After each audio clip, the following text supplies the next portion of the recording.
Donc, on est dans Luc au chapitre 9. Comme j'ai mentionné la semaine passée, je pensais que c'était un passage qui s'apprêtait bien à un début d'année, comme vous allez le voir en regardant, parce que Jésus confie une mission à ses disciples. Puis je pense qu'on a besoin de temps en temps de se faire rappeler que nous aussi, en tant que disciples, Jésus nous a confié une mission. Et puis j'ai mis comme titre, puis vous allez voir ça un peu plus tard, de où est-ce que ça vient. Occupé jusqu'à son retour. Hein, je pense que c'est une bonne idée à méditer. Occupé jusqu'à son retour. On va prier.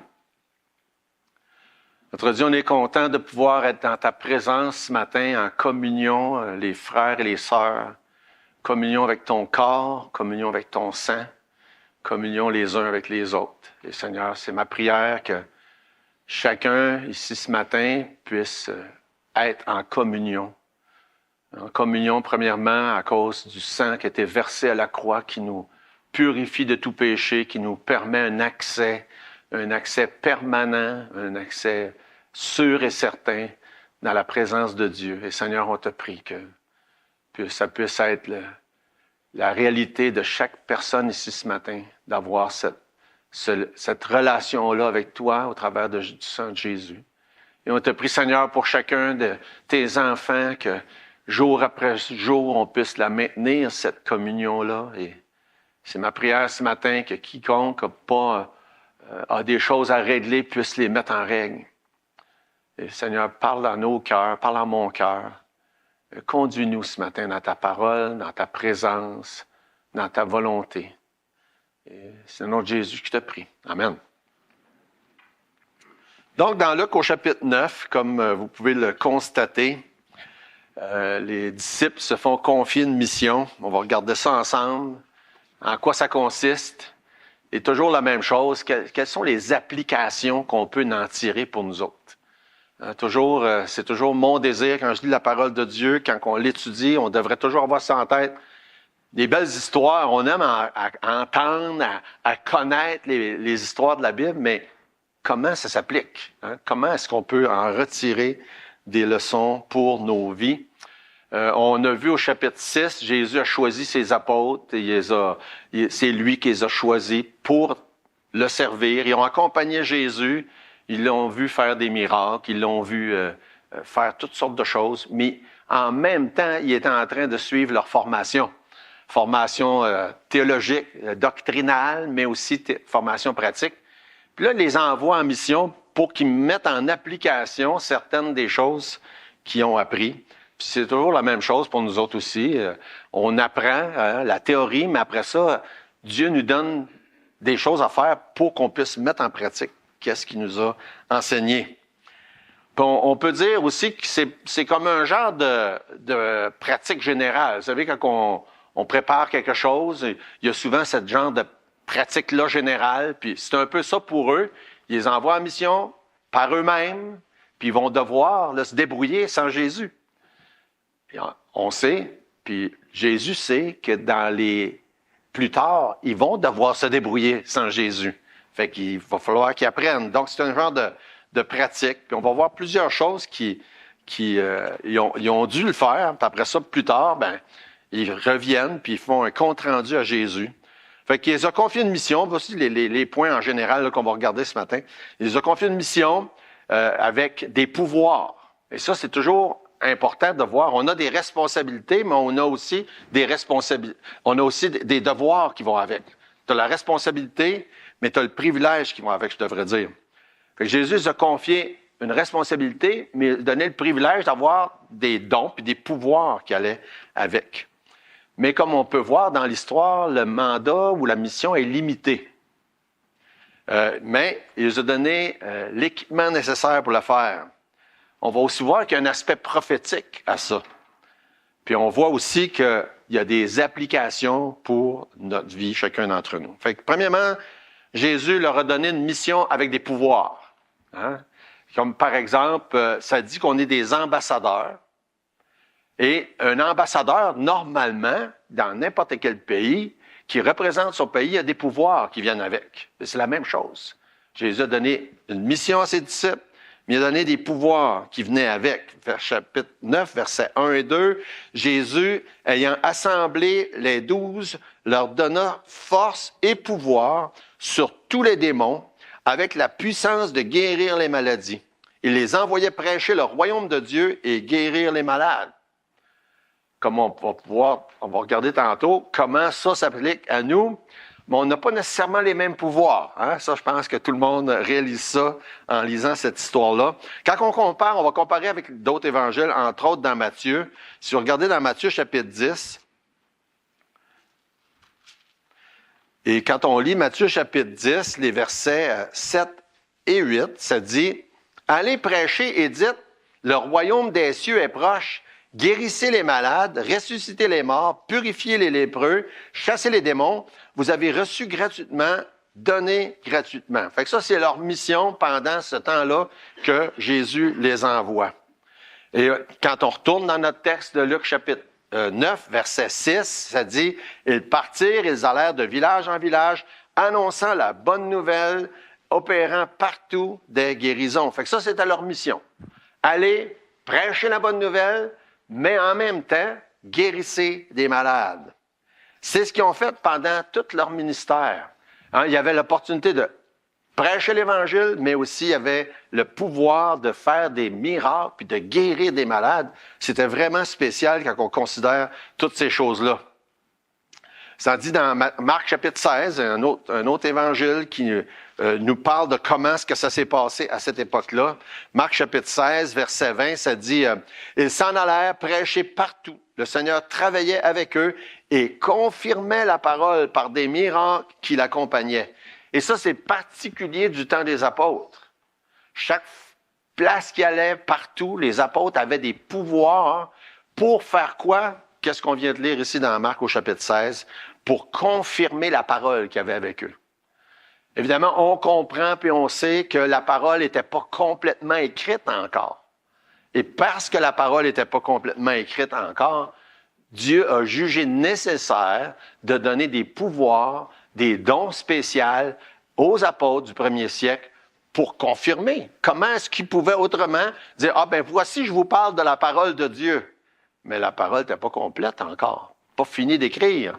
Et donc, Dieu donnait des pouvoirs, des miracles, des prodiges de toutes sortes. On lit dans Hébreux chapitre 2, quelque chose de semblable. Dans Hébreux chapitre 2, versets 3 et 4. Hébreux 2, 3 et 4.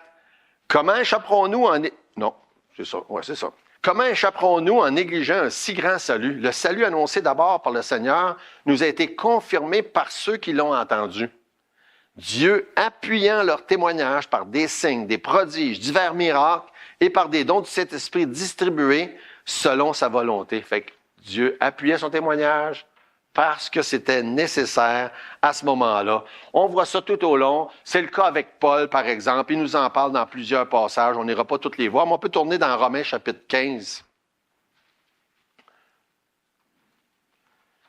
Il y a plusieurs exemples de ça tout au long du Nouveau Testament. Romains chapitre 15, versets 18 et 19. Car je n'oserais pas mentionner une chose que si Christ ne l'avait pas faite par moi pour amener les païens à l'obéissance, par la parole et par les actes, par la puissance des miracles et des prodiges, par la puissance de l'Esprit de Dieu. Ainsi, depuis Jérusalem et les pays voisins jusqu'à l'Illyrie, j'ai abondamment répandu l'Évangile de Christ et Dieu appuyait le témoignage de Paul, comme pour les autres, par des prodiges, des miracles et toutes sortes de choses. Quand on lit un peu plus loin dans l'Apocalypse, et on arrive à la toute fin, ça nous dit qu'il n'y a plus rien qui va être ajouté aux paroles de la prophétie de Dieu, ce qui fait mettre un terme à la révélation.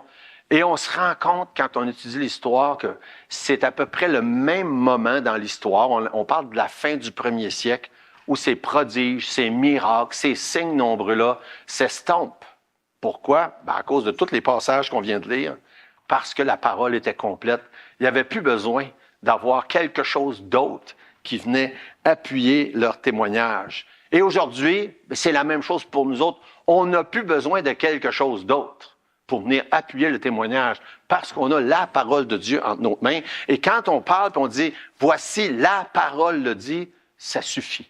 On n'a pas besoin d'autre chose. C'est l'autorité qui vient de la part de Dieu et rien d'autre nécessaire. Mais quand Jésus leur a confié une mission dans Luc au chapitre 9, d'aller annoncer la bonne nouvelle, il y avait besoin de ces prodiges-là. Et c'est ce qu'ils ont fait pendant ce voyage-là. Et c'est ce qu'ils ont fait pendant le temps qui restait tout au long du début. On peut dire le premier siècle d'histoire de l'Église. Tournons par exemple dans 1 Jean chapitre 2. Et on voit ça répété maintes fois que lorsqu'on parle en tant que messager de Dieu, tout ce qu'on a besoin, c'est la parole, c'est la vérité. 1 Jean chapitre 2, verset 18 et suivant. « Petits enfants, c'est la dernière heure, et comme vous avez appris qu'un antéchrist vient, il y a maintenant plusieurs antéchrists. Par là, nous connaissons que c'est la dernière heure. Ils sont sortis du milieu de nous, mais ils n'étaient pas des nôtres. Et s'ils avaient été des nôtres, ils seraient demeurés avec nous. Mais cela est arrivé afin qu'il soit manifeste que tous ne sont pas des nôtres. Pour vous plutôt, vous avez reçu l'onction de la part de celui qui est saint et vous avez tous de la connaissance. Je vous ai écrit, non que vous ne connaissez pas la vérité, mais parce que vous la connaissez. Connaissez quoi? La vérité. Et parce qu'aucun mensonge ne vient de la vérité. Et au même titre qu'eux au premier siècle, on a la vérité. Puis dans Jean chapitre 17, dans cette fameuse prière qu'on appelle la prière sacerdotale de Jésus, il dit « Sanctifie-les par ta parole ». Par ta vérité plutôt, ta parole est la vérité. Fait que la parole de Dieu, c'est la vérité et on n'a rien besoin de quoi que ce soit d'autre. Et les vrais disciples sont distingués par une chose, leur attachement à la parole de Dieu. Et vous allez remarquer au travers de tout l'espace qui existe autour de nous, des médias, puis des ondes, puis d'Internet, que les faux, eux, se distinguent par toutes sortes de faux prodiges. Pourquoi? Parce qu'ils ne sont pas attachés à la vérité. Et ils font des assemblants de prodiges quelconques pour imiter ce qui se passait au temps des apôtres. Mais c'est seulement que des pâles imitations. Parce que quand les apôtres, comme les disciples qui sont envoyés par Jésus, ils faisaient des miracles impressionnants. Quand on lit dans les Actes des apôtres, même de toucher un vêtement puis quelqu'un ressuscite ou quelqu'un est guéri, c'est tellement impressionnant. Il n'y a rien de ça qui pourrait se comparer aux imitations que les faux ont parce qu'ils ne se confirment. C'est pas le mot, je cherche, mais en tout cas, ils suivent pas la parole de Dieu et donc, ils ont des faux prodiges, font des imitations. Fait que Jésus les envoie, ils ont une mission, puis ils ont les pouvoirs qui viennent avec. Et nous, quand Jésus nous envoie, le pouvoir qu'on a avec nous, c'est sa parole, c'est ce qu'il nous dit, c'est sa puissance, et c'est pas des miracles que Dieu nous donne de faire l'un ou l'autre. Et je peux vous dire, quand je parle à quelqu'un ou quand vous parlez à quelqu'un, puis des fois, on peut parler sur des sujets sensibles aujourd'hui, plus que jamais d'ailleurs, avec ce qui se passe dans le monde autour de nous, on peut dire, c'est pas moi qui le dis, c'est la parole de Dieu qui le dit. Et c'est la même autorité qu'on a entre nos mains aujourd'hui que les disciples avaient lorsque Jésus leur a confié leur mission. Non seulement ils ont confié une mission, mais on voit, deuxième chose, c'est que leur mission était limitée.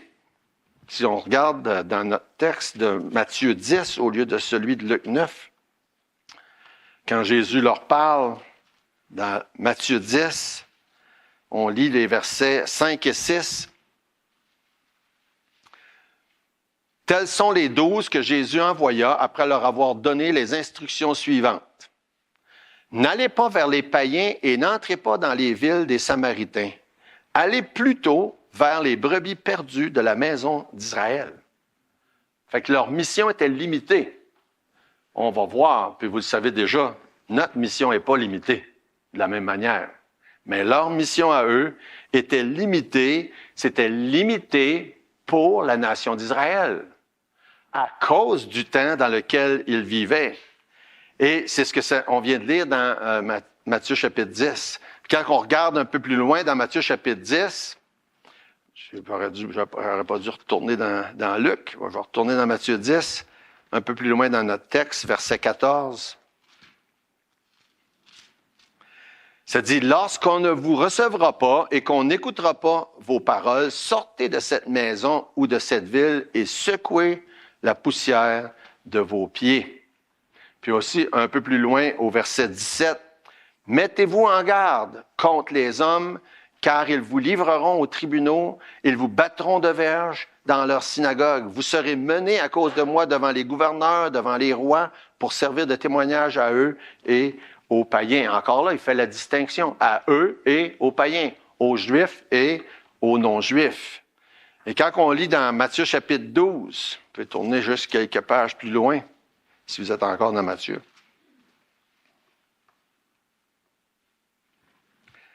Dans Matthieu chapitre 12, verset 22, ça dit, « Alors, on lui amena un démoniaque aveugle et muet et le guérit, de sorte que le muet parlait et voyait. Toute la foule étonnée disait, « N'est-ce point le fils de David? » À ce moment-là, les gens de la foule reconnaissent qui Jésus est. Ils disent, « N'est-ce pas là le fils de David? » Puis on sait dans la suite des choses que les dirigeants, eux, n'ont pas voulu le reconnaître. Jésus dit, allez vers les fils d'Israël, annoncer la bonne nouvelle. Pourquoi? Parce que, comme on lit un peu plus loin, l'Évangile, c'est pour les Juifs, premièrement, puis les Grecs. Mais qu'est-ce qui s'est passé avec le peuple juif?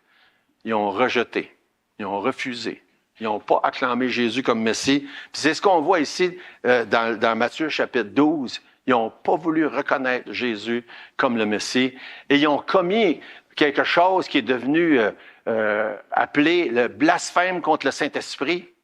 Ils ont dit, c'est pas vrai que Jésus fait ces miracles-là par la puissance de Dieu. C'est par la puissance du diable qu'il fait ça. Et quand on lit dans Matthieu chapitre 12, les versets suivants, à partir du verset 24, les pharisiens ayant entendu cela dire, cet homme ne chasse les démons que par Belzébul, prince des démons. Comme Jésus connaissait leurs pensées, il leur dit, tout royaume divisé contre lui-même est dévasté et toute ville ou maison divisée contre elle-même ne peut subsister. Puis là, il continue, puis on va juste aller un petit peu plus loin au verset, quand il dit, oups, j'ai un petit peu tourné trop loin, verset 28. Mais si c'est par le Saint-Esprit de Dieu que je chasse les démons, le royaume de Dieu est donc venu vers vous. Ou comment quelqu'un peut-il entrer dans la maison d'un homme fort et piller ses biens sans avoir auparavant lié cet homme fort? Alors seulement il pillera sa maison. Celui qui n'est pas avec moi et qui est contre moi est celui qui n'assemble pas avec moi disperse. Puis verset 34 plutôt, race de vipères, comment pourriez-vous dire de bonnes choses, méchants comme vous l'êtes? Verset 39, il leur répondit, une génération méchante et adultère demande un miracle, il ne sera donné d'autre miracle que celui du prophète Jonas. Et qu'est-ce que Jésus leur dit au verset 31? C'est pourquoi je vous dis, tout péché, tout blasphème sera pardonné aux hommes, mais le blasphème contre le Saint-Esprit ne sera point pardonné. Quand on considère ces paroles-là dans le contexte, on réalise que c'est un point tournant dans l'histoire. Où est-ce que les dirigeants religieux, au lieu d'acclamer Jésus comme le Messie, ils ont dit, c'est par le diable qui fait ça. Jésus dit, ça, c'est le blasphème contre le Saint-Esprit. Et ça ne vous sera pas pardonné. Beaucoup de gens sont confus en ce qui concerne qu'est-ce que ça veut dire. Mais quand on l'examine au point de vue historique, c'est le point tournant entre, Jésus dit, allez prêcher l'Évangile, le royaume aux fils d'Israël. Puis ils sont allés. Les fils d'Israël ont dit non. On ne le veut pas, le royaume. Leurs propres dirigeants ont refusé. Et là, Jésus a dit non. Maintenant, votre tour est passé. On va comprendre plus tard, dans le reste du Nouveau Testament, qu'est-ce que tout ça implique. On va en parler un tout petit peu tantôt. Mais leur mission était limitée à ce moment-là, à la nation d'Israël. Maintenant, on va l'appliquer un peu plus tard à nous. C'est pas limité. Non seulement leur mission est claire, leur mission, ils ont les pouvoirs qui vont avec, leur mission est limitée, mais Jésus leur donne tout, pas juste la puissance, l'autorité, mais il pourvoit à leurs moyens. Puis on retourne dans Luc au chapitre 9, verset 3. Jésus dit, « Ne prenez rien pour le voyage, leur dit-il. Ni bâton, ni sac, ni pain, ni argent. N'ayez pas deux tuniques. Rien. Apportez-vous même pas du linge de rechange. » Quand on y pense, c'est spécial quand même. Les disciples ont une grande leçon à apprendre dans ce voyage-là. Qu'est-ce que ça veut dire vivre par la foi? C'est toute une leçon, là. Hein? Ils doivent apprendre à dépendre uniquement puis seulement de Jésus pour tous leurs besoins. Même pas apporter du linge de rechange. Ils doivent apprendre à vivre par la foi. Jésus donne un exercice bien terre à terre là, pour qu'est-ce qui va venir plus tard. Vivre par la foi, pour nous, en 2000, puis là, je m'en allais dire 24, mais 25, parce que là, hein, ça s'agit de s'habituer dans les premières journées. C'est pas nécessairement aussi évident que ce l'était pour eux à leur époque. Mais c'est le même principe. On doit apprendre à vivre par la foi en tant que disciple du Seigneur. J'avais appris par cœur il y a longtemps, Philippiens chapitre 4, verset 6, ça dit « Ne vous inquiétez de rien, mais en toute chose, faites connaître vos besoins à Dieu par des prières, des supplications, avec des actions de grâce. Faites connaître vos besoins à Dieu. Puis il va pourvoir. » Puis ensuite, ça dit, verset suivant, puis là, c'est la paix qu'il va donner ensuite, qui va surpasser toute intelligence. Mais faites connaître vos besoins à Dieu. Maintenant, c'est pas nécessairement pareil quand on travaille, on a une paye à chaque semaine ou une pension ou quoi que ce soit qui rentre, mais c'est quand même le même principe. Il faut faire connaître nos besoins à Dieu pour dépendre de lui par la foi. Fait que Jésus, non seulement pourvoit aux dons, il leur donne des pouvoirs, mais il pourvoit à chacun de leurs besoins. Et il faut qu'on apprenne, jour après jour, à dépendre de la provision du Seigneur. Il y a plusieurs passages qui nous parlent de la même manière. On peut regarder dans 2 Corinthiens, chapitre 8, verset 13, ça dit... Car il s'agit non de vous exposer à la détresse pour soulager les autres, mais de suivre une règle d'égalité dans les circonstances présentes. Votre superflu pourvoira à leurs besoins. Paul lui-même avait un travail à temps partiel pour pourvoir à ses besoins. D'autres vivaient exclusivement de l'Évangile. Mais chacun, dans n'importe quel cas, devait dépendre de la provision de Dieu. Puis c'est la même chose aujourd'hui. Chacun doit dépendre de la provision de Dieu. Philippiens chapitre 4, verset 19. « Mon Dieu pourvoira à tous vos besoins, selon sa richesse avec gloire en Jésus-Christ. » Il voulait qu'ils apprennent ça à ce moment-là. Et on sait que ça lui a été très utile dans les années qui ont suivi, quand Jésus, justement, n'était plus là sur une base régulière. Et même si ce n'est pas aussi évident pour nous aujourd'hui, c'est important de vivre comme eux ont vécu par la foi, en s'attendant, en priant, en dépendant du Seigneur dans chaque chose qu'on a besoin, jour après jour. Et c'est un défi, moi je trouve ça un défi personnellement, jour après jour, de pas négliger, de prier puis de demander au Seigneur pour chaque chose qu'on a besoin jour après jour. On retourne dans notre texte et on considère l'aspect prophétique de ce passage-là, puisqu'il leur dit d'aller vers le peuple d'Israël en premier.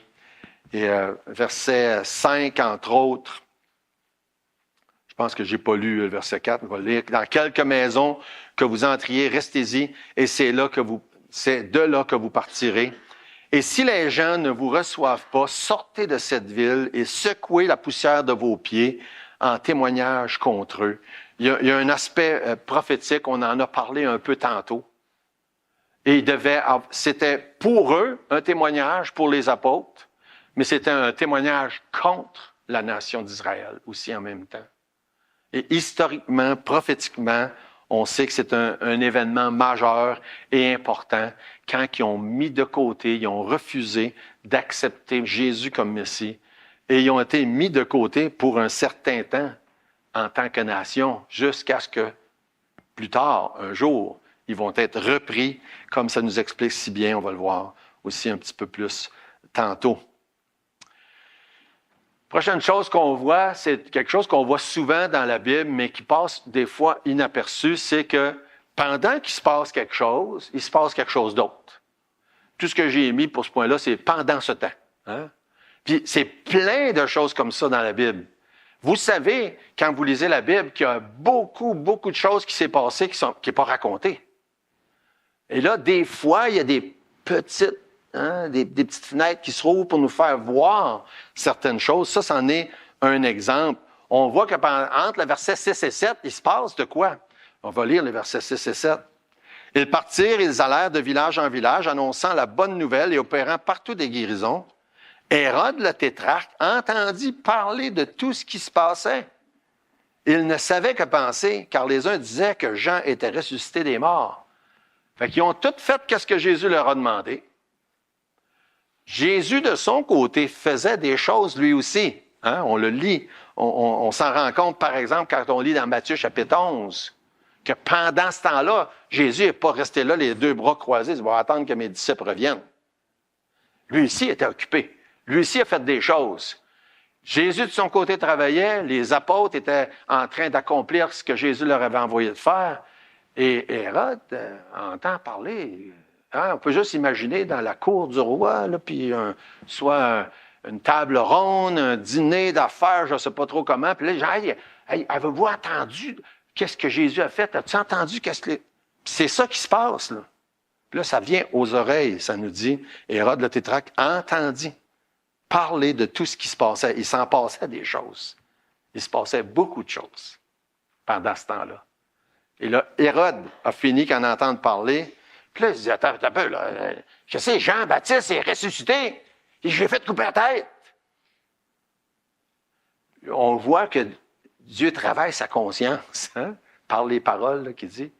Il commence à avoir la conscience un peu dérangée parce que il entendait parler que les gens disaient, puis peut-être que c'était ça, mais c'était pas ça, évidemment. Verset 8, on l'a pas lu. D'autres disaient que Élie était apparu, d'autres des anciens prophètes étaient ressuscités. Mais Hérode disait, j'ai fait décapiter Jean. Qui donc est celui-ci dont j'entends dire de telles choses? Et il cherchait à le voir.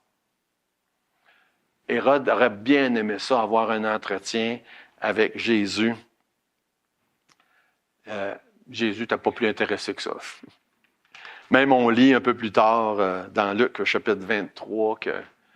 on peut bien aller voir dans Luc chapitre 23.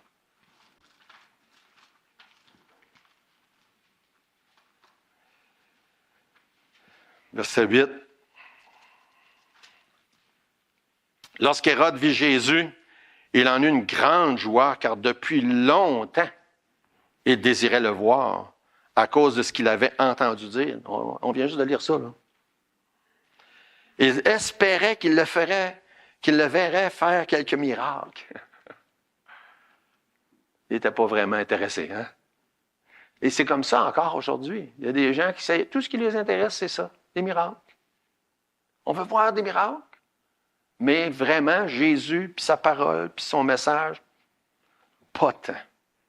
Au verset 9, il lui adressa beaucoup de questions, mais Jésus ne lui répondit rien. Son temps était passé. Trop tard pour lui.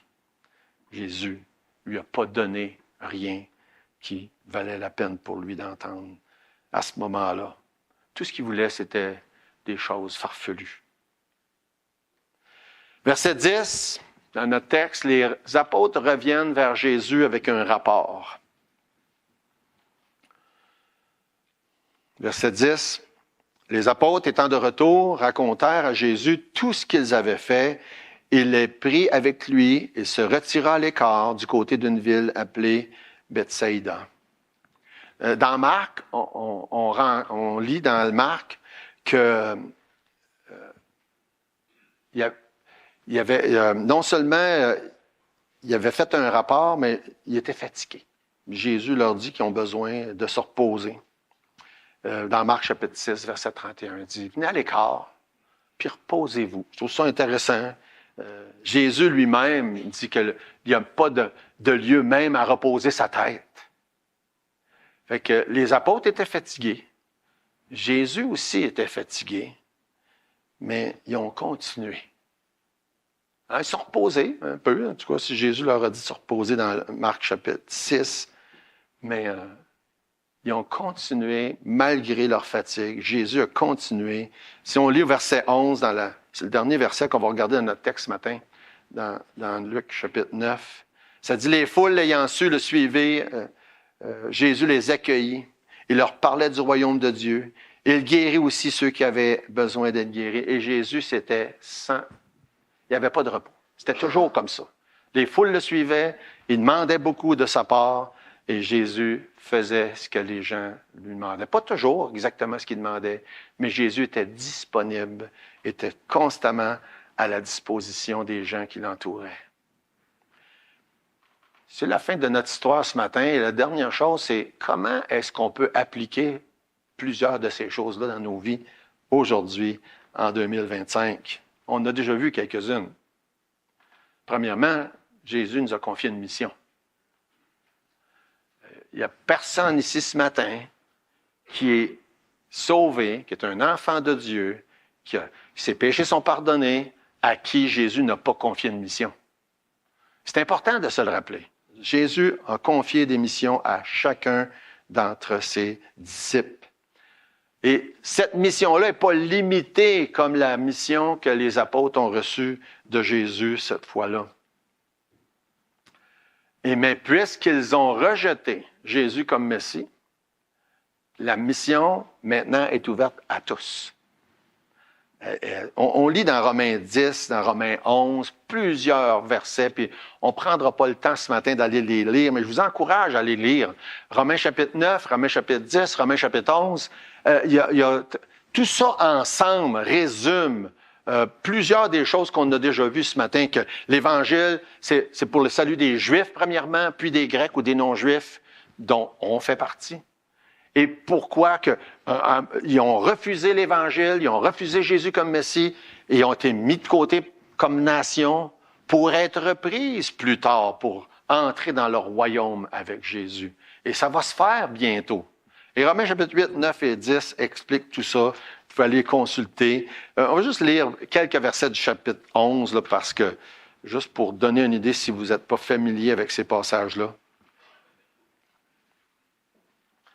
Parce que tout ça est important pour le contexte de ce qu'on vient de lire dans Luc chapitre 9.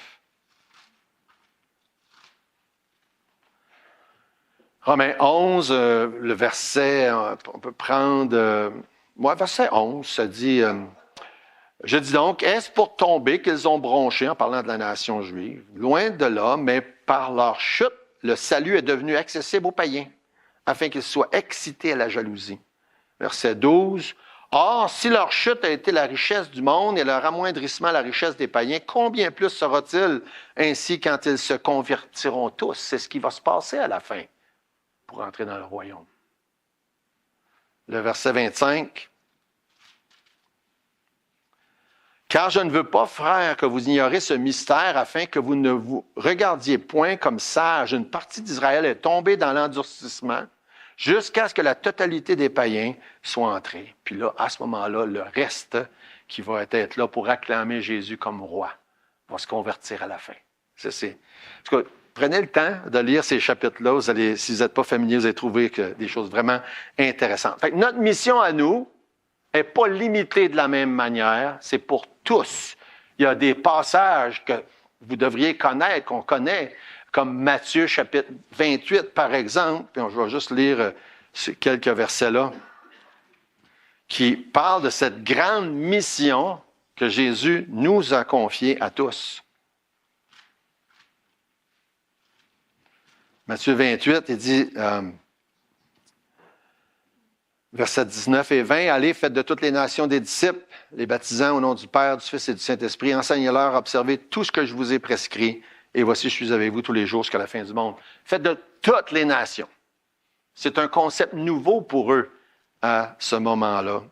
Puis aussi, dans Actes chapitre 1, verset 8, vous serez mes témoins, Jérusalem, dans la Judée, dans la Galilée et jusqu'aux extrémités de la terre. Fait que la mission que nous avons n'est pas limitée de la même manière que celle que les disciples avaient à ce moment-là.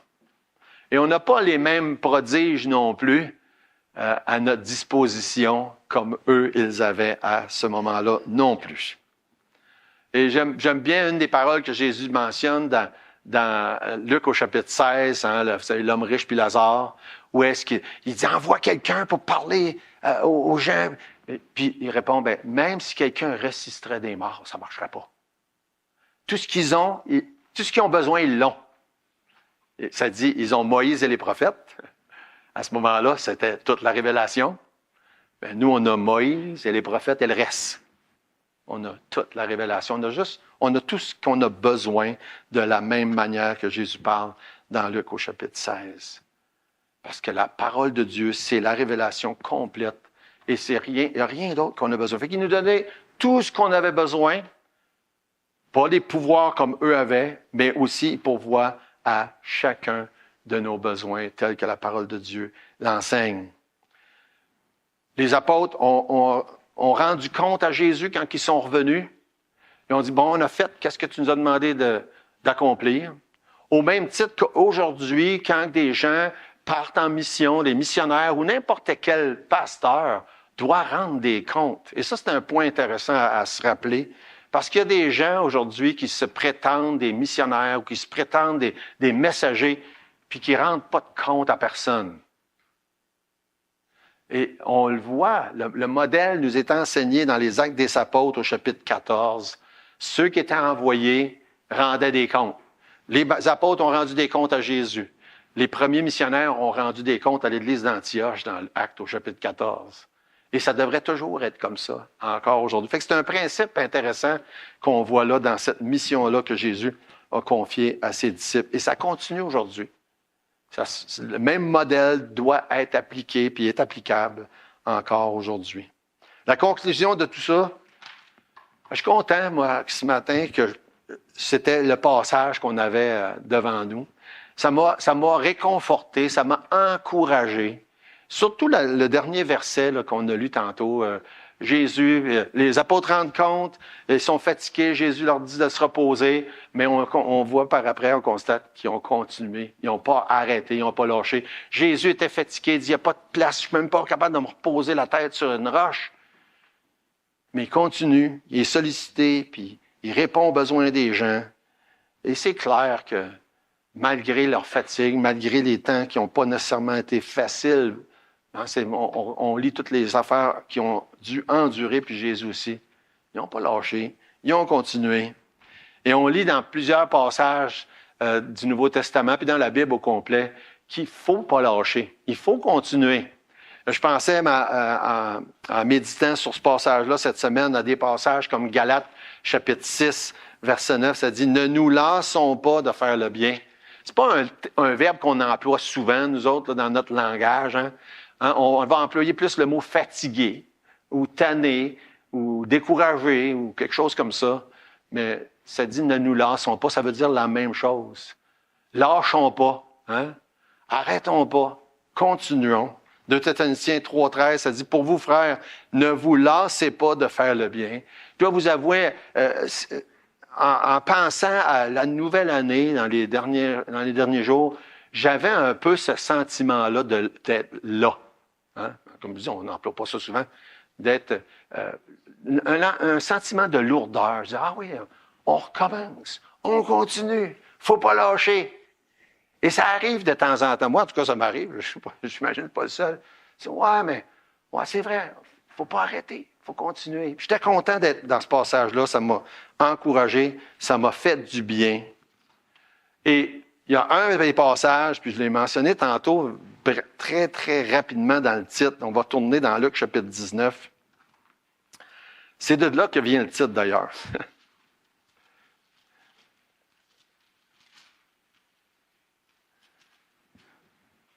Luc chapitre 19, verset 13.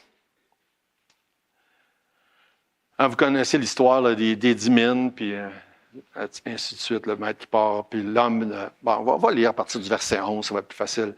Ils écoutaient ces choses et Jésus ajouta une parabole parce qu'il était près de Jérusalem et qu'on croyait qu'à l'instant le royaume de Dieu allait paraître. Il dit donc, un homme de haute naissance s'en alla et dans un pays lointain pour se faire investir de l'autorité royale et revenir ensuite. Il appela 10 de ses serviteurs, leur donna 10 000 et leur dit, faites-les valoir jusqu'à ce que je revienne. Et c'est intéressant parce que ça s'applique bien. Hein? Les gens disent, oui, c'est hâte que le Seigneur revienne. Puis s'il pouvait revenir tout de suite. Mais il n'est pas revenu encore. Puis il nous a donné des responsabilités. Puis ce verset-là, verset 13, qui dit « Faites-les valoir jusqu'à ce que je revienne », moi, je me rappelais, parce que j'ai étudié en anglais, de comment ça se dit dans la King James en anglais, puis ça dit « Occupez-vous jusqu'à ce que je revienne ». Et j'aime beaucoup mieux cette manière-là de le dire, hein, en parlant, parce qu'en français, ça parle des mines, « Faites-les valoir ». En anglais, ça dit « Occupez-vous jusqu'à ce que je revienne ». Hein? Faire valoir les mines, ça pourrait être juste un des aspects de notre occupation. Mais quand on prend le mot occupation, c'est comme tout ce que Dieu nous a confié. Oui, on n'a pas la même mission, elle n'est pas limitée, on n'a pas les mêmes pouvoirs, mais on a les mêmes responsabilités. Et tant que le maître n'est pas revenu, on a le même ordre a été donné. Occupez-vous jusqu'à ce que je revienne. Et oui, des fois, c'est fatigant. Oui, des fois, ça peut être lourd. Mais on a encore la même responsabilité. Occupons-nous jusqu'à ce qu'il revienne. On va prier. Notre Dieu, merci pour tes bienfaits. Merci pour ta parole qui est pleine de toutes sortes de choses, pleine de leçons, d'histoires. Permets, Seigneur, qu'on puisse retenir au moins une chose ce matin, chacun de nous, à mettre en application dans nos vies. Dans le nom de Jésus. Amen.